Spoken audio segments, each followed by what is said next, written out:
kita yang pinter anut sing goblok. Karena saya itu pernah loh debat sama orang salaf, debat-debat gitu. Setelah saya mengutarakan sekian hadis, ada tuh Pak hadis itu, waduh, harusnya kamu ngaji saya, ada debat-debat tuh yang level, kalau nggak level tuh nggak boleh kata itu. Itu kan ngeri. Makanya ini penting ya, kalau sampean tanya ingin jadi alim tafsir ya harus hafal Quran semua. Kalau tidak mungkin yang nunggu orang semua mati baru Anda jadi ahli tafsir, karena tidak ada musuhnya. Tapi saya pastikan orang kafir pun bisa memahami Quran, yaitu tadi hatta yasma'ah kalam Allah. Sayyidina Umar itu masuk Islam itu gara-gara dengar adiknya baca Toha, ma anzalna alikal Qur'ana litashqa illa tadhkiratal liman yakhsha tanzilam mimman khalaqal arda was samawati ula ar-rahmanu alal arsis tawa. Itu dia ma huwa bikalamil basar, tidak mungkin seperti ini karangan manusia, itu tidak mungkin. Akhirnya dia Islam. Banyak orang Islam karena diperdengarkan Quran, karena memang notnya sudah unik, makna kualitasnya juga sudah unik, semuanya itu unik, indah. Sampai sekarang pun orang kafir itu orang paling tahu Quran. Makanya Allah mensifati orang kafir itu hasadam min indi anfusihim mim ba'di ma tabayyana lahumul haq. Sekarang sama saya tanya, orang sing tabayyana lahumul haq itu orang faham apa orang tidak faham? Mereka orang kafir itu mengingkari Quran, padahal mim ba'di ma tabayyana lahumul haq, setelah kebenaran nyata bagi mereka. Nyata bagi mereka artinya orang kafir faham apa tidak faham? Faham. Cuma mereka punya penyakit hasadam min indi anfusihim. Mereka juga kalau ada ayat tentang ahkam yang memberatkan, mereka bilang i'ti bi Qur'anin ghairi hada au badil. Muhammad harusnya jangan tema itu yang diangkat, buat cari Quran yang lain yang enggak tema itu. Mereka sampai memilih tema itu karena paham apa karena tidak paham? Karena paham. Makanya di makalah saya pastikan ngaji tafsir itu gampang, karena orang kafir pun bisa. Kalau kasus Ahok itu bukan paham itu melintir, beda. Paham sama melintir itu beda. Itu diterjemah kemenang tuh jangan mengangkat kawan orang Islam, bukan mengangkat pemimpin. Ya likanya emang kalau ngangkat teman saja tidak boleh, apalagi ngangkat pemimpin. Fatal mana berteman sama orang salah sama ngangkat. Saman kancanan maling itu apik nak menawa nang andani terus ngangkat, "Hei maling ke pimpinanku." Parah mana? Parah mana? Artinya sama saja ketika diterjemah jangan ngangkat teman, sebetulnya ngangkat pemimpin lebih fatal. Itu kan mafhum awlawiyah, itu kan normal saja. Itu di Quran biasa, misalnya innalladzina ya'kuluna amwalal yatama dzulman, orang yang makan hartanya anak yatim secara zalim. Terus kamu bilang, "Gus, saya tidak makan kok, sepeda motornya tak gasap, tak jual." Yang diharamkan kan makan. Wah, ya sarap kalau gitu. Maknanya begini, memakan harta anak yatim artinya ifsad. Ifsad itu merusak. Nak ngono ikhraq, membakar atau mencuri sama dengan makan, bal asad, malah kan lebih apa? Lebih apa? Dasar. Jadi yakuluna di situ tuh ba'dul amsilah, sebagian contoh min wujuhil ifsad atau min wujuhil ihlak. Jangan kok karena ayatnya makan, oh yang haram tuh makan, kalau nyuri gak apa-apa. Waya fatal. Itu kan sama dengan santri geblek dikandani kiai ini, "Cung, kowe mbek bojomu jogeman naboi." Suatu saat istrinya lapor lagi, "Pak Yai sekarang ndak naboi tapi nyadui." Karena naboi itu pakai tangan. Mereka pertama dilaporkan kiainya, "Pak Yai, suami saya itu sering memukulin saya pakai tangan gini. Cung jogeman naboi bojomu." "Nggih Pak Yai, siap." Suatu saat istrinya lapor, "Pak, tetap benjut, kenapa? Kulo nak niki disadui." Mereka pikirannya sing haram nabok, nak nyaduk halal. Wah, itu kan ngajak goblok bareng. Nah, masalahnya di usul fikih kasusnya seperti itu. Makanya saya ini kadang ya maliki sekali. Kadang saya itu maliki sekali. Kadang ya. Misalnya begini, saya beri contoh. Ini yang kisah nyata ya. Ada seorang Arabi datang ke Rasulullah. Ya, tadi kan teman-teman minta juga ilmu hadis ya. Ini satu paket saja. Itu tadi nanti kalau sampean kasih lalim ndak itu sudah ada urusan saya tadi. Nunggu orang mati banyak tadi. Kalau nggak usah nunggu orang mati, sarannya tadi apal tadi. Ya Rasulullah, ahlak tuh. Saya ini orang yang rusak.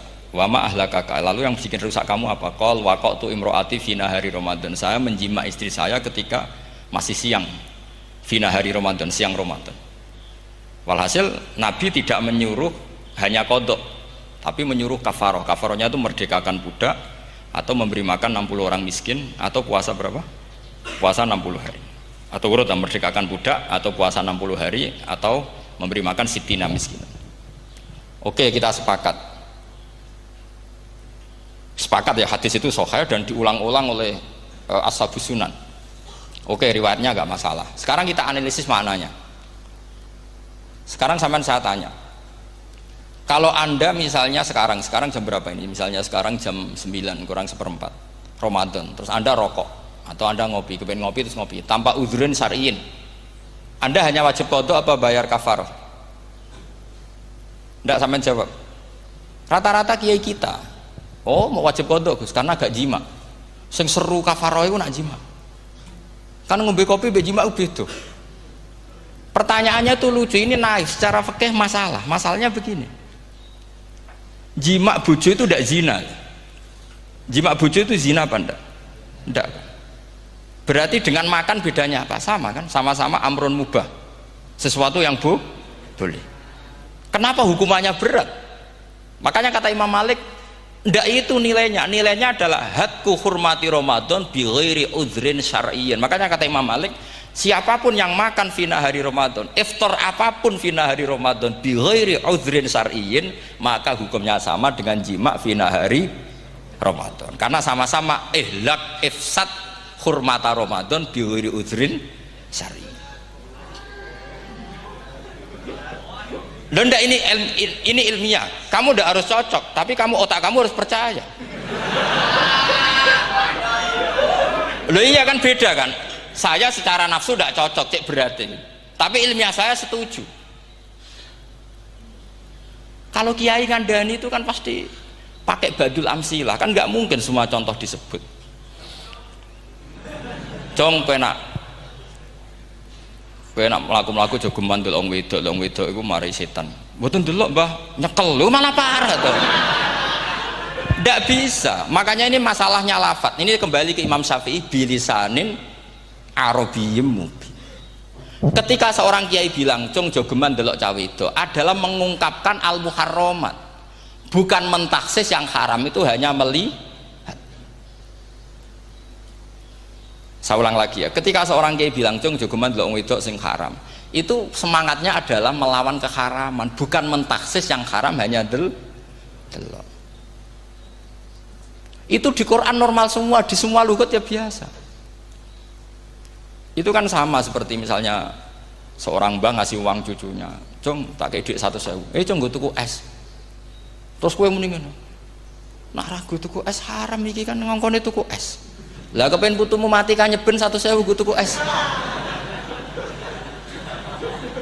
Ya mulai dulu istilahnya nak bangnya ke ibu tuh cung 100.000 gue tuku es, cara wong kuno. Nah, maksudnya gue pokoknya umumnya cah cilik senane es cuma nyebut. Ya sudah seperti itu. Sama seperti Quran menghentikan begini. Ini memang salate yang fikih dulu, yang pokok-pokok. Di antara yang nggak boleh dikawin adalah wa antasma'u bainal ukhtaini illa ma qad salah. Kamu tidak boleh menikahi Sri dan Zainab, kakak beradik. Sudah sepakat nggih? Fi nikahin wahid nggak boleh al jam'u bainal ukhtain. Jadi mbaknya kamu kawin, adiknya kamu kawin fi nikahin wahid. Tapi nak ngeduni boleh, berarti kan dengan waktu yang berbeda. Quran hanya menyebut itu.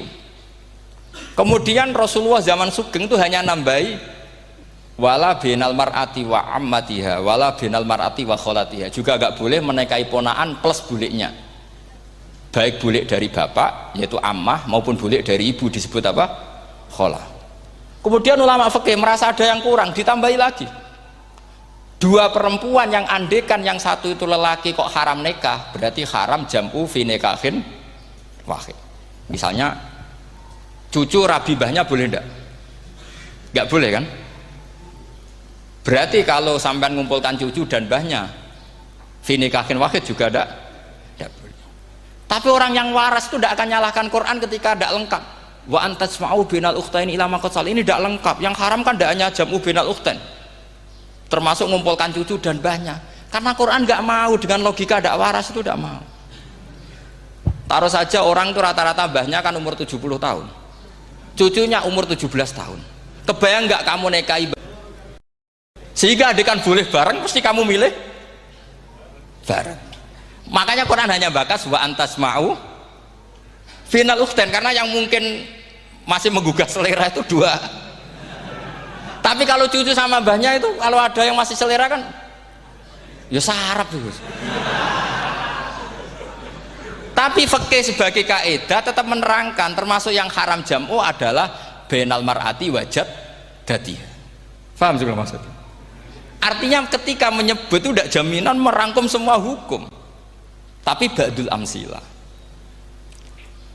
Fa'innal akila yaktafiya bi isyaratil ba'di, karena orang kalau punya akal diisyaroi sebagian sudah faham. Ini penting kalau aturakan. Jadi ini penting. Nah bayangkan sekarang banyak gerakan-gerakan ahli Quran katanya, tapi nggak memahami ilmu usul fikih. Qurane ra ono ya wis. Nang Quran ra ono cerita harame asu, nak ngono asu ya halal.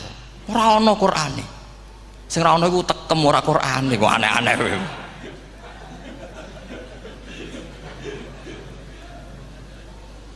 Itu kan sama. Terus sampean misalnya tadi jam 09.00 Ramadan tambah uzurin syariyin terus mangan mie rokokan, itu kan melecehkan Ramadan biguri uzurin syariyin, karena melecehkan hurmata Ramadan kena sanksi separah itu. Jangan kamu terus bilang tapi Nabi hanya bilang masalah jima fi nahar Ramadan. Jima istri itu hukumnya itu tidak zina, hukumnya itu mubah, sama dengan makan. Ini cara madhab Maliki, tapi kita alhamdulillah madhab Syafi'i. Ya itu masalahnya. Berhubung itu menguntungkan sami'na wa ta'na. Nah, itu. Tapi saya sendiri dalam konteks ini, saya itu ya sangat-sangat Syafi'iyah, sangat-sangat Syafi'iyah. Dalam banyak hal sangat-sangat Syafi'iyah. Tapi dalam banyak hal kadang-kadang saya ya Maliki. Nah, itu kan kalau sampean tanya kenapa gitu, ya hikmahnya baca banyak saja. Karena yang Syafi'i itu ya karena bacanya hanya Syafi'i, itu bukan fanatik, itu keterbatasan. Jadi itu beda, ada apa itu namanya, ada fanatik, itu keterbatasan. Itu beda sekali. Jadi kita harus ngaji yang banyak. Saya itu termasuk utang ya sama Imam Syafi'i itu baca kitab Ar-Risalah itu kitab yang kadang satu ulama baca sampai 500 kali. Yaitu Imam Syafi'i itu dalam kitab Risalah itu begini, ini termasuk ulumul Quran yang paling penting. Muqaddimahnya begini, wan nasu sinfani min awalil amri, wan nasu sinfani. Ketika Rasulullah datang membawa Quran itu manusia hanya ada dua, al kuffar sing dari jenis ahli kitab dan kuffar dari jenis yang tidak ahli kitab. Bahkan tidak ada orang Islam zaman itu. Pertama Nabi jadi Nabi itu adakah pendengar yang Muslim? Kan tidak ada, semuanya ahli kitab. Makanya susah kalau Quran kamu analisis korbannya orang Islam tuh, kata Ibnu Umar tuh lucu. Dulu tuh mukhotobnya tuh orang kafir, jelas kuliah ayuhal kafir. Ya ayuhan nasu ubudu rabbakum alladzi khalaqakum. Jelas orang kafir. Karena orang Islam nggak mungkin dikhatabi ubudu rabbakum. Makanya Imam Suyuti kalau nafsir itu ngeper ubudu rabbakum wahiduhu. Tapi kalau mukhatabnya orang Islam, dawimu alal ibadah atau dawimu alat tauhid. Karena dia tahu kalau mukhatabnya orang kafir, ubudu ya masih wahidu. Kalau sudah Islam kok dikhitabi ubudu, mudawamah alal ibadah. Itu saking alimnya Imam Suyuti. Ini saya teruskan. Kalau mukhatabnya itu orang kafir ahli kitab, itu kemungkinannya ya dua cara mereaksi Quran. Yaitu disebut lam yakunil ladzina kafaru min ahlil kitabi wal musyrikina munfakina hatta ta'tiyahumul. Jadi lam yakunil ladzina kafaru, jelas kafaru itu umum. Kemudian ditafsir kafaru itu ada yang min ahlil kitabi, berarti kafaru yang jenis Yahudi Nasrani. Ada kafaru yang min ahlil kitabi wal musyrikin, kafaru yang jenis musyrikin, yaitu kafir Mekah. Karena cara kaidah nahwu al atfu yaqtadi taghayyur, kalau ada ataf pasti konteksnya beda. Ja'a Zaidun wa Amrun, berarti Zaid ada Amar, Amar ya tidak Bakar, karena Ja'a Zaidun wa Amrun wa Bakrun, pasti orang ini berbeda. Tidak boleh orang yang sama kamu pakai ataf. Ini sudah clear ya ini ya. Kemudian cara pandang mereka ya beda. Ketika Rasulullah mengajak tauhid, itu ahli kitab tidak masalah. Memang harusnya Tuhan itu satu. Tidak masalah bagi ahli kitab. Problem bagi ahli kitab adalah Muhammad itu nabi. Itu kita nggak suka. Kalau Tuhan satu oke, tapi kalau Muhammad nabi tidak oke. Kita bisa jadi nabi. Kata mereka, karena mereka merasa nasabnya sampai Ibrahim. Sementara zaman itu mereka sanksi Muhammad itu nasabnya konti. Gak jelas. Ini penting kalau aturakan. Sehingga dalam konteks ini Allah menjawab ahli kitab dulu. Ini itu disebut Muhammad itu nasabnya jelas. Ini itu fihi ayatum bayinatum maqamu Ibrahim. Ini saya dengarin. Ibrahim itu jelas pernah ke Mekah. Bukti Ibrahim pernah ke Mekah adalah jejak kaki Ibrahim di makam apa? Makam mereka artinya buatan kuburan, buatan jejak kaki Ibrahim ketika bangun Ka'bah. Fihi ayatum bayinatum maqamu Ibrahim. Pun. Kalau Ibrahim pernah di Mekah, artinya beliau pernah nikah di Mekah. Paling tidak punya dzurriyyah di Mekah. Jadi Ismail dibawa ke Mekah. Jelas ayatnya wa id yarfa'u Ibrahimul qawaida minal baiti wa Ismail. Ini dengarin ya. Sebab itu saking alimnya berjanji itu beliau tahu betul masalah utama Rasulullah Muhammad adalah disangsikan nasabnya. Sebab itu kitab berjanji pertama cerita. Setelah dia alhamdulillah macam-macam awal ma'anab tadi saat terus dia bilang wa ba'du fa'akul huwa Muhammad bin Abdillah bin Abdil Muttalib. Saat terus ya wa ba'du wa Muhammad bin Abdillah bin Abdil Muttalib wasmu syaibatul hamdi humitat khisaluhus saniyah. Saat terus ibnu Kusoyin saat terus sumiyya bi Kusoyin litaqosi fi biladi kudoatal qosiyah. Karena dia tahu yang masalah bagi Rasulullah itu adalah masalah nasab bagi mereka loh, bagi mereka yang kafir. Terus beliau ngendikan ditutup wa adnanu bila roibin indadawil ulumin nasabiyah ila dhabihi Ismaila nisbatuhu wamun. Jelas saya Adnan itu pasti puter cucu-cucunya Nabi Ismail. Karena orang Yahudi yang disoal Muhammad itu, kamu itu siapa? Kok tahu-tahu Nabi? Kamu orang Arab. Orang Arab itu tidak pernah ada Nabi. Yang Nabi itu normalnya orang Israel, yaitu turunan Yahudi, karena Yahuda bin Yakub bin Ishak bin Ibrahim. Akhirnya Allah membuktikan fihi ayatum bayinatum maqami. Bukti kalau Ibrahim pernah di Mekah adalah jejak kakinya di Mekah, itu dekat Ka'bah. Ini jawaban Allah yang tentang ahli kitab, karena sudah jelimet. Ada ilmu ansab, ada ilmu nasab, ada polemik kitab samawi. Kalau kafir Mekah ini goblok-goblok. Ketika Rasulullah pakai teori tauhid, orang kafir Mekah itu saking gobloknya bilang gini, Muhammad, kita ini urusannya banyak, utang kita banyak, kasus saya banyak. Kok Tuhannya satu itu tidak cukup? Yaitu mereka mengatakan aja'alal alihata ilahau wahida inna hadza la syai'un ujab. Bagaimana Tuhan hanya satu? Urusan kita banyak, masalah kita banyak. Tuhan nggak boleh satu, harus banyak. Sejumlah urusan kita. Ada Tuhan BPKB, Tuhan macam-macam lah. Ada Tuhan kredit, Tuhan kas, macam-macam lah kan. Sesuai sebanyak urusan kita. Mereka tanya aja'alal alihata ilahau wahida. Masa Tuhan satu? Inna hadza la syai'un ujab. Ini aneh.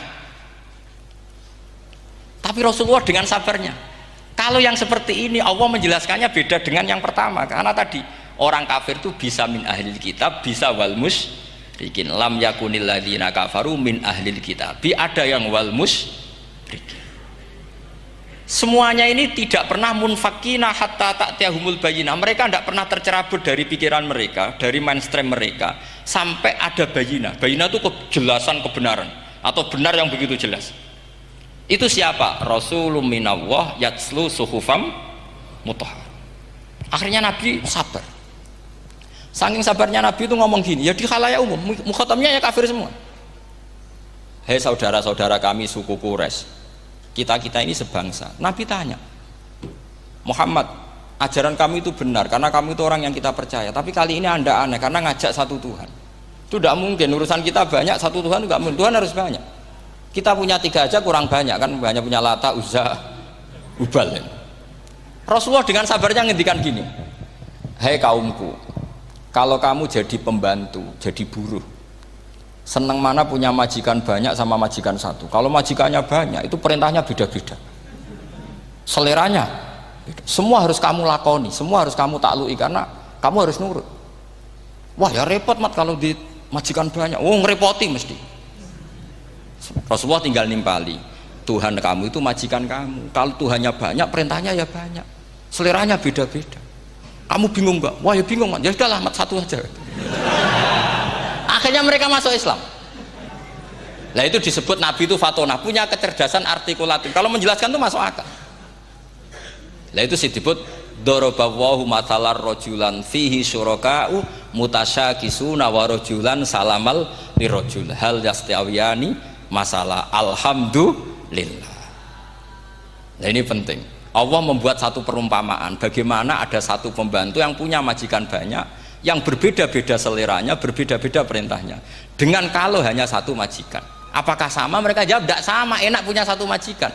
Begitulah Tuhan kamu, harusnya satu. Jadi artinya gini, kalau kamu ngaji ulumul Quran, kamu harus tahu ini khitab ke kafir. Kafir yang mana? Ahli kitab atau kafir yang musyrik? Nah sekarang tidak tahu lagi, pokoknya kafir.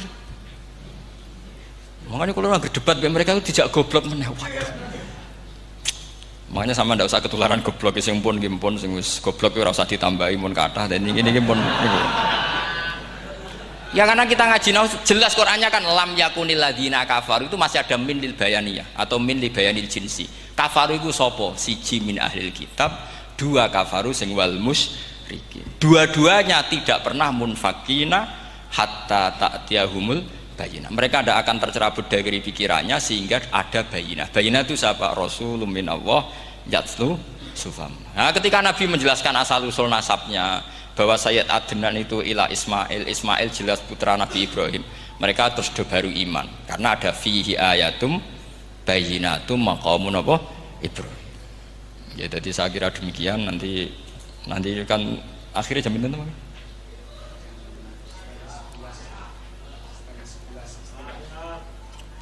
Oh, ini jam pinten istiwa?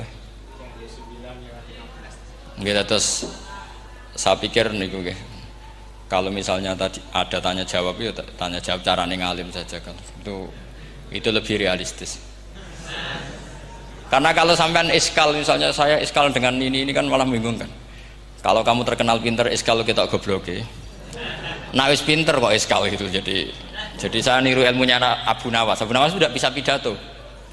Nggak bisa pidato, suatu saat dipaksa pidato sama khalifah itu. Hei para hadirin, kamu pinter apa goblok? Lah mereka pinter, mau ngandani wong pinter, terus pinter kok ngandani gitu. Akhirnya hadirin itu kan karena seneng sama Abu Nawas itu seneng. Ya sudah Abu Nawas, kalau gitu kita goblok. Aku mau mengambil wong goblok. Akhirnya terus wassalamualaikum warahmatullahi wabarakatuh. Jadi itu Abu Nawas juga bisa pidato, tapi dia tahu saja caranya menyelesaikan masalah. Jadi itu Abu Nawas. Jadi ya orangnya kacau tapi cerdas itu, makanya jadi guyonan. Sebenarnya Abu Nawas itu figur yang nyata, tapi tidak senaif yang diceritakan orang-orang di anekdot itu. Ya beliau itu orang soleh ketika era Harun ar-Rasyid. Tapi ya tadi karena banyak cerita yang macam-macam. Ya, Abu Nawas itu makanya ini cerita anekdot. Jadi riwayatnya nggak jelas tapi lucunya jelas itu. Jadi itu. Dia itu mangkel punya tetangga profesor ahli astronomi. Adiknya aku mau iso omong tok. Abu Nawas mau pinter molak-malik omong kan masyhur itu dia cerita hari Senin tanggal sekian lihat Abu Nawas di alun-alun mau terbang. Orang lihat semua itu Abu Nawas itu ya sudah di podium ya hanya gitu-gitu tok. Kok nggak mau terbang-terbang? Ya mau itu ya tidak. Wassalamualaikum warahmatullahi wabarakatuh. Yang bilang Abu Nawas terbang siapa? Abu Nawas mau terbang. Yang namanya mau itu ya tidak.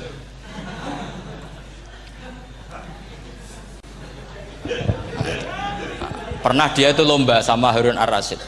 Siapa paling banyak pengunjung rumahnya di alun-alun. Harun ar-Rasyid bikin khemah, dia bikin khemah. Tentu cerita ini bohong, yakini ini bohong. Makanya ini bohong tenang. Makanya ini anekdot, hanya guyonan. Harun ar-Rasyid karena dia raja itu ada apel, ada makanan macam-macam. Ya tentu pengunjungnya banyak. Batas akhir itu penilaian jam 12 malam. Abu Nawas tenang, satu pun nggak ada pengunjung, nggak ada makanan, nggak ada apa. Pas jam 12 rumahnya dia, kemahnya dibakar. Orang ke dia semua. Tit menang dia karena jumlahnya. Bahkan Harun ar-Rasyid itu datang ke kemahnya dia. Karena lombanya kan pengumpulan massa terbanyak. Tit jam 12. Harun ar-Rasyid pikirannya, santri ya guys, sugoi jajan mesti teko. Pikirannya gitu. Abu Nawas pikirannya beda, jenenge ana kebakaran pasti datang. Wis dihitung biaya khemah sama hadiahnya banyak.